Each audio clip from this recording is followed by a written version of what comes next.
I had to make this video as a mother. And I don't think, as a mother and as a parent, and I don't think anybody in this life will ever pray to lose a child.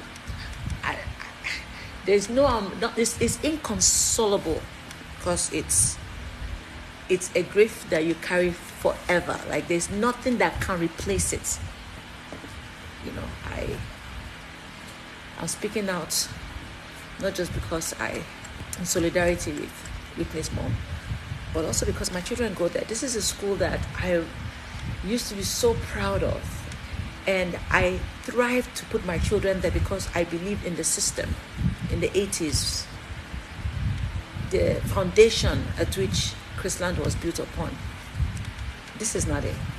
And this is one too many.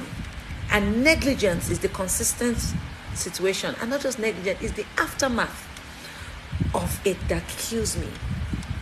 I don't know all the facts, but for what I've heard from the mother and from, like, come on. It's a whole child, a whole human being. The entire school needs to be shut down for it. Like, as I feel right now, my child is not going back to school. I know. I have thought about it many times in my head as a parent, looking at, okay, my daughter they're just having half term. What do I do?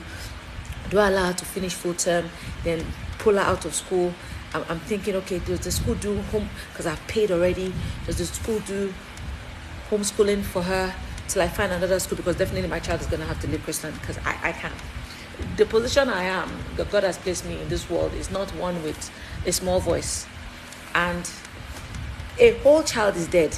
Like, literally, you can't get that child back. Like, nothing.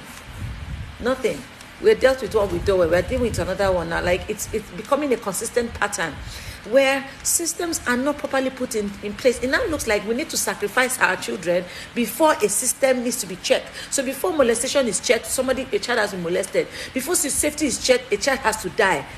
So before maybe a bus is checked now, a bus needs to turn over. I be God forbid, but if I say right now, the school system, we need a major fatal situation to happen before basic requirements. And not because accidents cannot happen.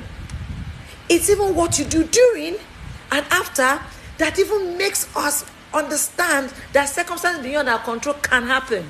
But when circumstances beyond your control has happened, out of you even neglecting the fact that certain safety checks, that's why you see in the Western world sometimes, and in establishment that I've seen, also operating on such standard, are very, very, very, very to the letter T when it comes to safety.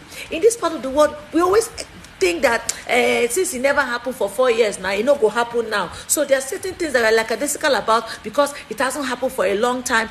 That's why it's called safety, because we don't know when it's going to happen. That's why it's called checks, because we don't know it's going to happen. It's like the airplane that we fly every day, they should not do the checks because that particular plane has not crashed since it has carried 10 passengers. Like, what are we saying here now? Why must we lose lives before we sit up in this country? Like,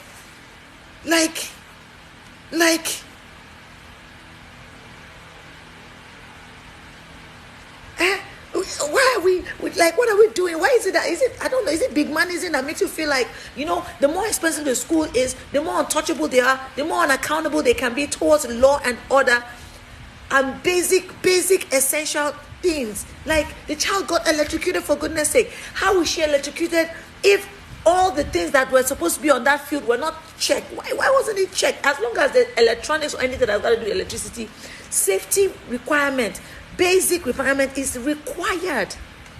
The kind of electricity that will shock a child and burn her to death, put her in that situation, there is a major negligence there, and we're not hearing, like, oh my gosh, come on now